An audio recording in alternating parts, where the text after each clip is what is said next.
Project MITHI is a strategic collaboration between Communities for Nature, Security Bank, and Oceanus Conservation focused on ecosystem regeneration and strengthening communities. This is about restoring mangroves, building local capability, and creating sustainable so that we can secure a future for all, that where people and nature thrive together. This is not just a plain environmental project, but it's all about resilience and shared responsibility.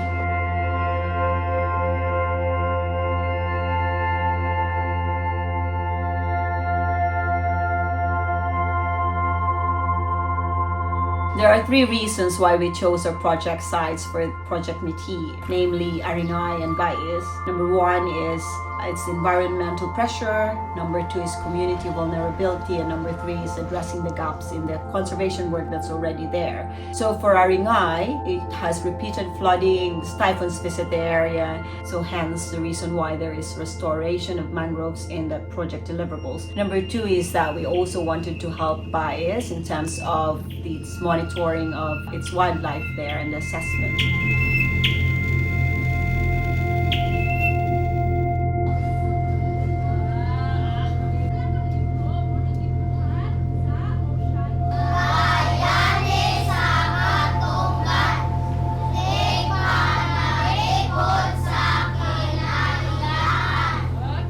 Education is a key element for Project MITHI, and a few initiatives that we have under this project is the community engagement for education and public awareness. There is an element of immersive learning there, but also citizen science. And then we also have the one-day forum, which creates a space for partners and local government units and POs to come together, learn together, but also agree outcomes and how they deliver actions or initiatives to contribute to the conservation, especially in the restoration, but also in sustainable livelihoods.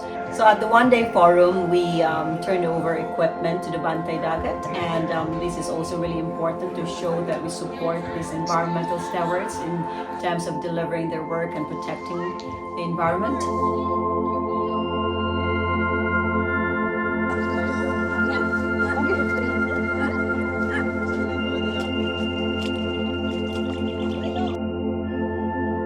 In the past, the bank has really been involved in the community through our foundation, which has been focused on education. Something like this really is of larger scope, and I think it's the first time that the bank is doing it. I think it's also the first time that any financial institution in the Philippines might be doing something of this scale. And what we really hope to exemplify is really that there's a chance for financial institutions like ourselves to be involved in conservation projects, in projects that really enable and empower the community to build resilience, especially now in the face of climate change. We hope it will be a proactive first step, and eventually that we can be perhaps maybe a role model that others can follow so that we can create a ripple effect and make a bigger lasting impact.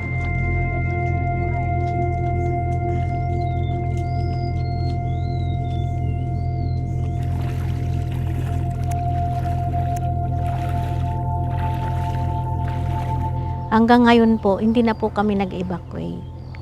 Kasi yung pagtatanim po ng tungkol po sa mangrove, dun po na yung namin, na hindi na kami pumupunta sa ibang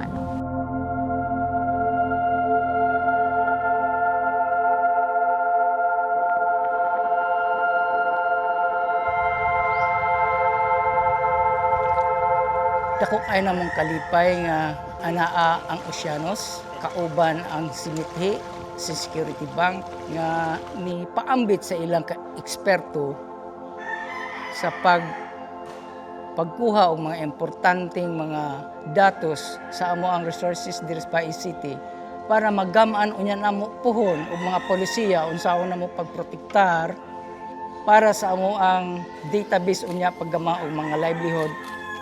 Kaning mga advokasya, dili jud ni siya muhunong. Bisan pag mga matay namin, naami mga anak nga mopadayon, kay kita gatan-aw ta sa mga sunod nga moabot sa kalibutan.